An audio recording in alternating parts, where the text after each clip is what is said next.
I'm Aurora. I'm in basketball at school, and I've been playing for their team for years. As you understand, I am a tall girl, above average height, much taller. To be more specific, my height is 180 centimeters, which is probably why my dad immediately identified me as a basketball player. But I like the sport, especially since almost everyone there is the same height as me and we do not feel uncomfortable. I had problems with one thing. With my personal life, just because of my high growth, I could not really find a crush the same height. Sometimes I sit with the girls in a cafe, have a nice conversation, a guy comes up to me, offers to drink coffee, and as soon as I get up, he immediately looks at me not from above down, but on the contrary, raises his head. I feel the tension in my whole body at this moment. They probably feel like mom and baby. My success in sports overshadowed the love relationship on the one hand, and at the same time, the school was scheduled for graduation. And, as you know, we usually go there in pairs. Otherwise, you are a loser. Despite the medals and other achievements, prom night once again recommended the lonely that they are even more lonely than they seem.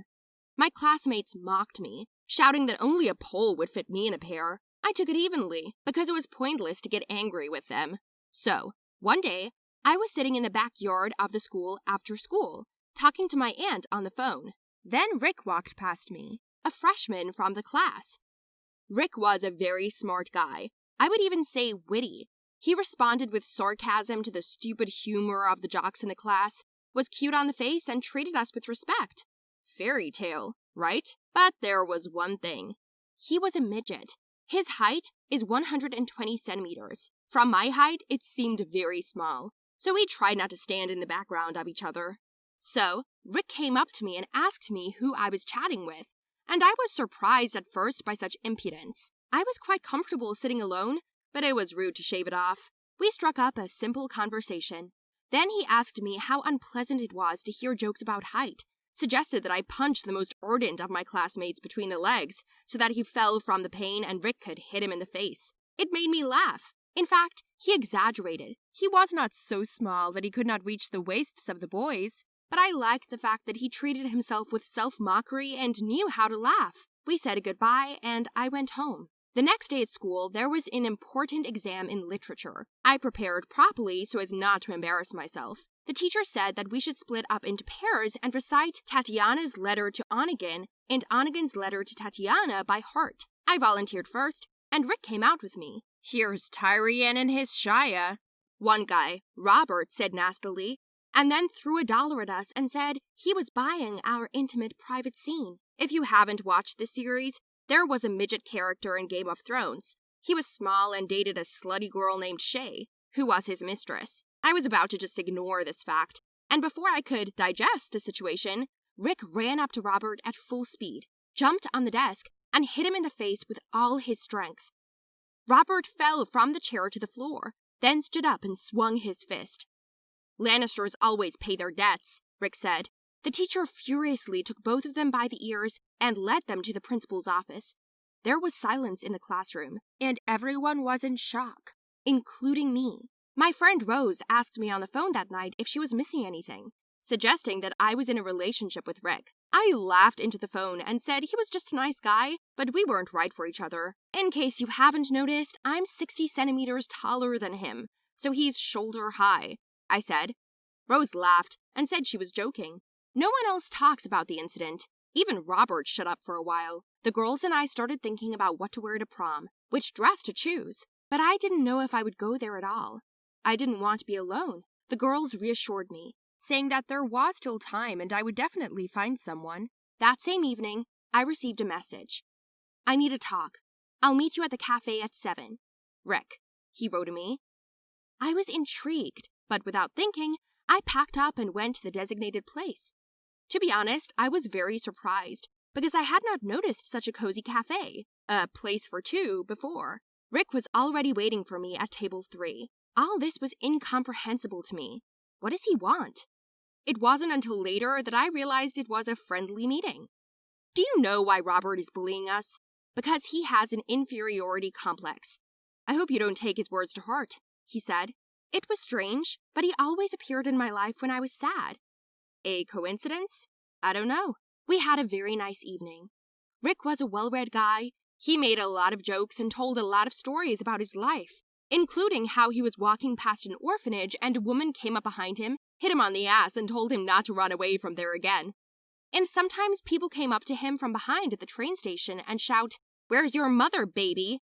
If I'm too long choosing a product at the market, someone's on the microphone announcing the missing child. I will never get to buy alcohol and will not be allowed into a club, and I can't drive, he said with a smile on his face.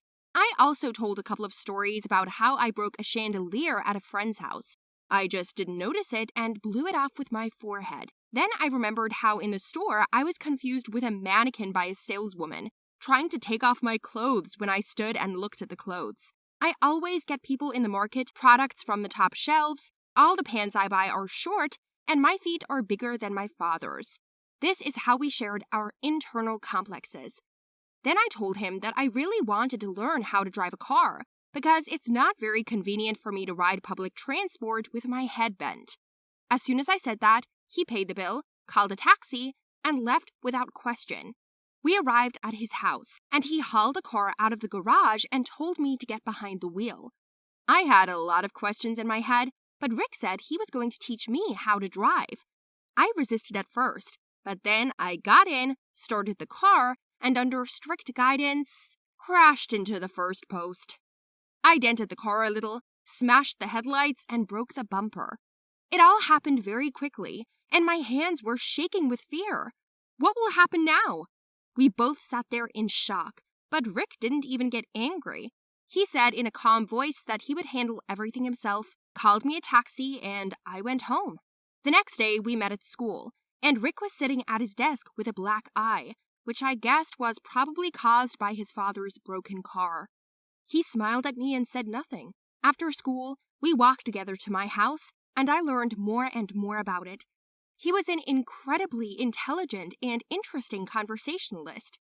Girlfriends began to give a lot of questions and joked about it, like messing with a midget is like becoming a pedophile. I'm ashamed to admit it, but I was embarrassed to hear this. I didn't want to look stupid. Then Rick asked me to go to prom night with him. I've never been so ashamed to say no to someone. I thought everyone would laugh at us. Rick reacted calmly and politely. He said that everything was fine and left. The girls matched me with a man I didn't know.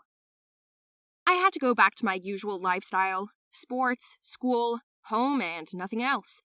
Sitting at home, I flipped through the photos and remembered the wonderful cafe where I had dinner with Ricky. It was wonderful. I suddenly remembered that Robert had long since shut up and was silent, not even looking in my direction to make a joke. At one point, I even thought I missed him. Rick stopped looking in my direction, and our communication at school was reduced to 0. It frustrated me. And then came the day. I had absolutely no mood and desire to go to the evening. Mentally, I felt like mincemeat. My companion, as soon as he entered the hall, did not even offer his hand. He said that he would go to look for a drink and disappeared. My eyes searched for the one who had been in my thoughts all this time. My heart was pounding in alarm, and I cursed the friend zone I'd put our relationship in. Rick still wasn't there, and in the meantime, the king and queen of the ball had already been chosen. Then Robert, not very sober, appeared over the horizon and began to be sarcastic again. Such a hater was still to be found. He came up to me and started saying nasty things. The last straw was when he called Rick an undeveloped person and then called us a disgrace to society. I couldn't stand it, and I kneed him between the legs and he fell to the floor. And Rick came up out of nowhere and punched him in the face. Robert stood up and kicked Rick sharply in the stomach, then ran into him and began to beat him. While I was trying to remove him, shouting, calling for help, no one came. No one helped or stood up for me or for him. "You're all rotten," I yelled at the top of my voice. Then the director came running and kicked Robert out. I ran to Rick. He was covered in blood. He stood up proudly, dusted off his suit, wiped the blood from his lip, and went outside. I ran after him, crying, not knowing what to do. "Rick, wait!" He looked back at me and said that he thought I was different, that I didn't care what someone else's stupid friend thought, that I was no different from Robert the orangutan. I stood there and cried, and I knew he was right. After all, I really liked him. Despite our differences, he was not shy, always stood up for me. Even though he knew that he was going to obviously fail, he was always supportive and was there when I was sad. Rick is the only one who shut everyone up in my defense, and I succumbed to the herd instinct and forgot about my true feelings. I asked him to forgive me, to give me another chance, but he said it was all in the past. I've never been in so much pain before. I'll always remember that prom as the worst day of my life.